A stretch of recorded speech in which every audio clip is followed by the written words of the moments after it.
हजरत इब्राहीम अलैहिस्सलाम की शादी। मुसलसल 40 दिन तक आतिशकदा नमरूद में रहने के बाद जब हजरत इब्राहीम अलैहिस्सलाम इस आतिशकदे से बाहर आए तो मुल्क शाम की तरफ चल दिए। वहां जाकर एक शहर जो खजाइनुल वजा कहलाता था आप अलैहिस्सलाम ने कायम किया। इस शहर में पहुंचने के बाद क्या देखते हैं कि हजारों आदमी नफीस लिबास पहनकर एक अजीमुशान मैदान की तरफ जा रहे हैं। हजरत इब्राहीम अलैहिस्सलाम ने यह देखकर लोगों से दरियाफ्त किया, तुम कहाँ जा रहे हो? उन्होंने कहा, यहाँ एक बादशाह की शहजादी है और वो साहिब जमाल है और ख्याल ये किया जाता है कि उस जैसा आज सारे आलम में कोई नहीं। हर मुल्क के बादशाह और शहजादे उसकी खास्तगारी करते हैं। वो शहजादी किसी को कबूल नहीं करती, कहती है कि मैं अपनी पसंद की शादी करूंगी। आज तकरीबन 7 दिन हो रहे हैं, लोग बराबर वहां जाते हैं। उसका तरीके अमल ये है कि जब सब वहां जमा हो जाते हैं तो शहजादी खुद निकल कर देखती है, लेकिन पसंद कोई नहीं करती। ये बात जब हजरत इब्राहीम अलैहिस्सलाम ने सुनी तो उन्हीं लोगों के साथ हो लिए और उसी मैदान के एक गोशे में जा बैठे। जब दोपहर हो गई और तमाम लोग हाजिर हो गए तो वो शहजादी अपने साथ 70 खवाइशें लेकर और ताजे जरी सर पर रखकर और नकाब चेहरे पर डालकर और एक तहरंज जरी जेवरात से जुड़ा हुआ हाथ में लेकर मैदान में जाकर एक सिरे से सबको देखने लगी। जब हजरत इब्राहीम के पास पहुंची तो एक नूर उनकी पेशानी पर चमकता है।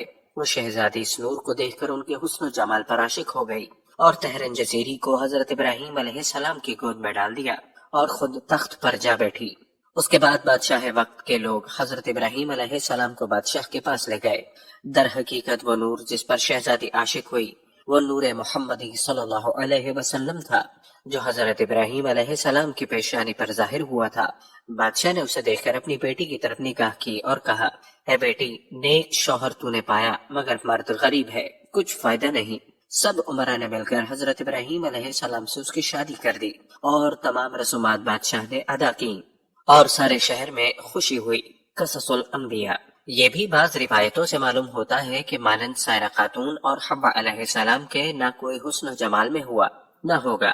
शादी के चंद माह बाद हजरत इब्राहीम अलैहिस्सलाम ने मिस्र की तरफ जाने का कसद किया। सायरा खातून ने कहा, मैं भी तुम्हारे साथ चलूंगी और बगैर तुम्हारे मेरी जिंदगी महाल है, लिहाजा मुझको भी अपने हमरा ले चलो। हजरत इब्राहीम अलैहिस्सलाम ने फरमाया, तुम्हारा बाप तुम्हें नहीं छोड़ेगा।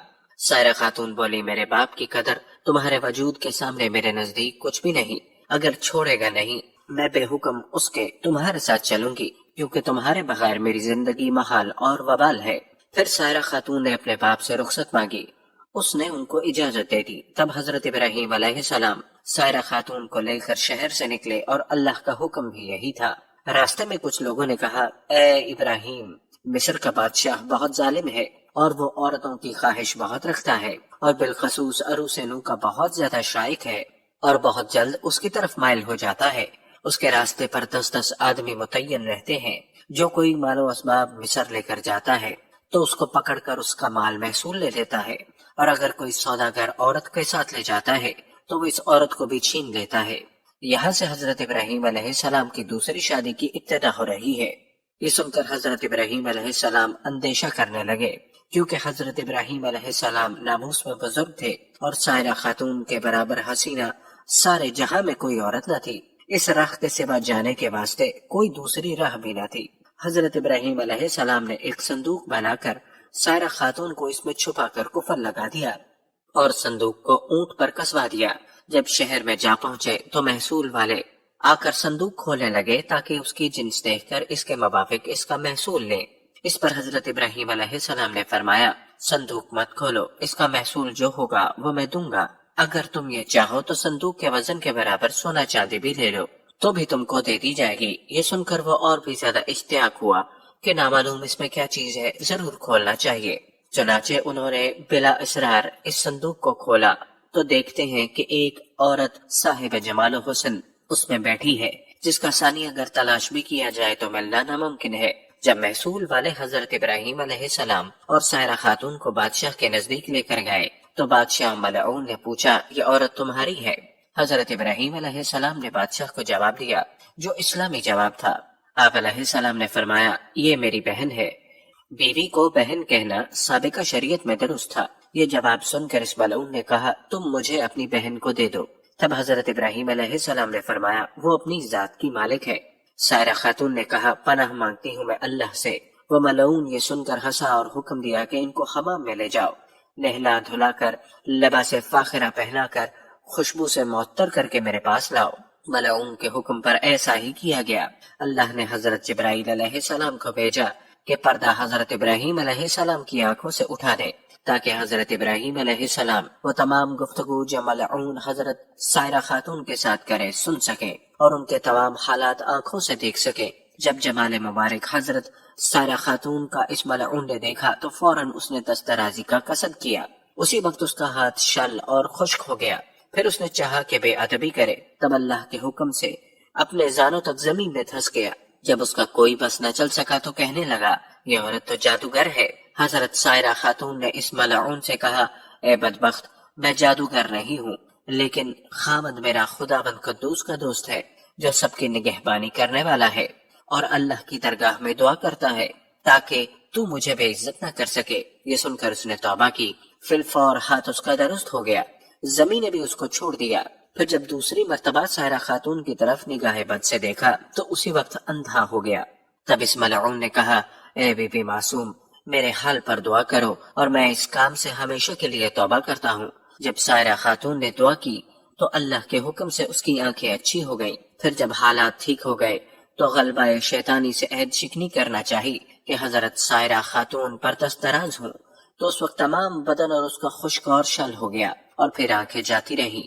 پھر کہنے لگا اے بی بی پاک دامن، میرے واسطے اپنے خدا سے دعا کیجئے۔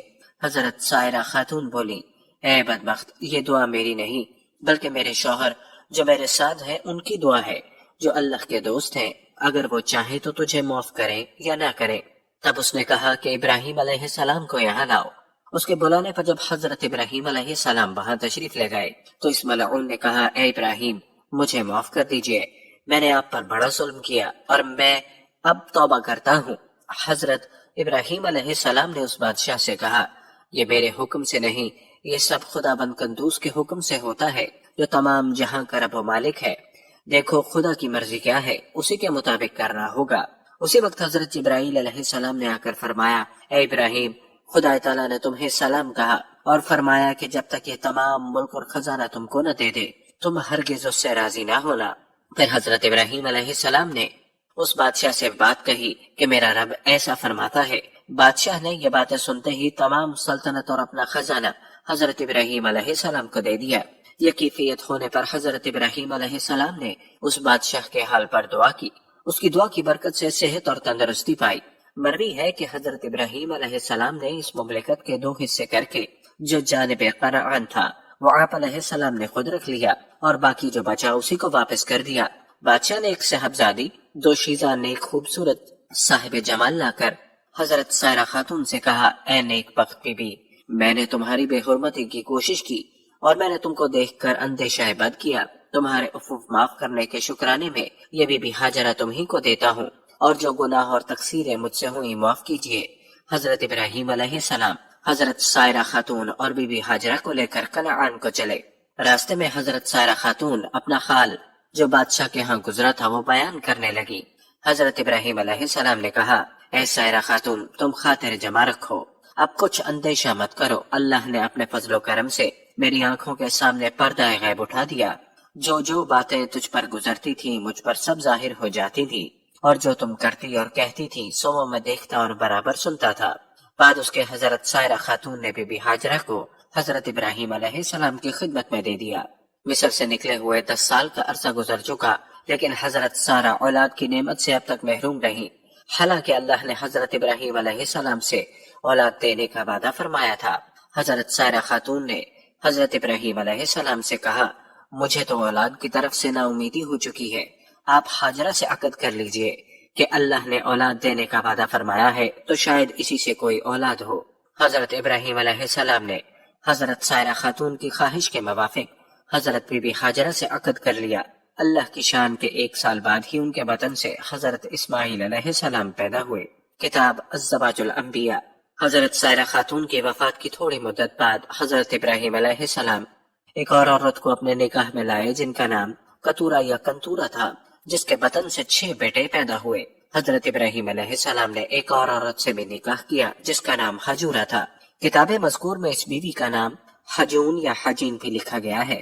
اس کے بطن سے حضرت ابراہیم علیہ السلام کے 7 بیٹے پیدا ہوئے۔